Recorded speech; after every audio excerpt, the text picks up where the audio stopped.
When I applied to Harvard, I applied on a dare. I didn't expect to get in, and my family had no money for college. When I got a military scholarship 2 weeks later, they allowed me to go. Suddenly, something that wasn't even a possibility became a reality. When I went there, I assumed everyone else would see it as a privilege as well, that they'd be excited to be there. Even if you're in a classroom full of people smarter than you, you'd be happy just to be in that classroom, which is what I felt. But what I found there is while some people experienced that, when I graduated after my 4 years and then spent the next 8 years living in the dorms with the students, Harvard asked me to. Wasn't that guy. But what happened, I was an officer of Harvard to counsel students through the difficult 4 years, and what I found in my research and my teaching is that these students, no matter how happy they were with their original success of getting into the school, 2 weeks later their brains were focused not on the privilege of being there, nor on their philosophy or their physics. Their brain was focused on the competition, the workload, the hassles, the stresses, the complaints. When I first went in there, I walked into the freshman dining hall, which is where my friends from Waco, Texas, which is where I grew up, I know some of you have heard of it.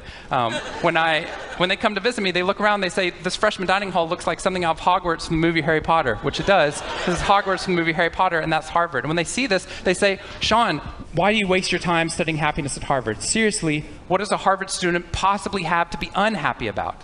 Embedded within that question is the key to understanding the science of happiness. Because what that question assumes is that our external world is predictive of our happiness levels. When in reality, if I know everything about your external world, I can only predict 10% of your long-term happiness.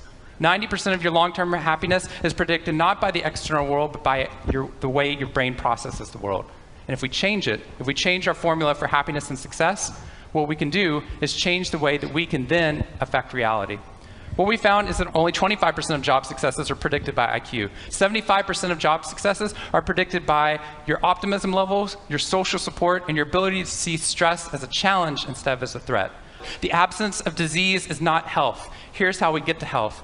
We need to reverse the formula for happiness and success. In the past 3 years, I've traveled to 45 different countries, working with schools and companies in the midst of an economic downturn. And what I found is that most companies and schools follow a formula for success, which is this: if I work harder, I'll be more successful. And if I'm more successful, then I'll be happier.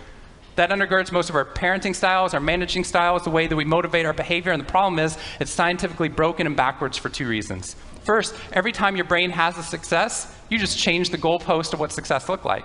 You got good grades, now you have to get better grades. You got into a good school, now you have to get a better school. You got a good job, now you have to get a better job. You hit your sales target, we're going to change your sales target. And if happiness is on the opposite side of success, your brain never gets there. What we've done is we've pushed happiness over the cognitive horizon as a society. And that's because we think we have to be successful, then we'll be happier.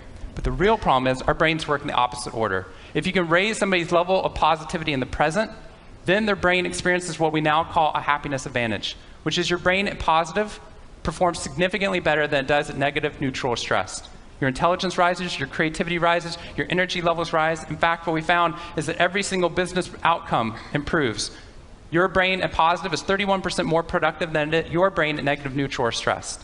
You're 37% better at sales. Doctors are 19% faster, more accurate at coming up with the correct diagnosis when positive instead of negative, neutral, or stressed, which means we can reverse the formula.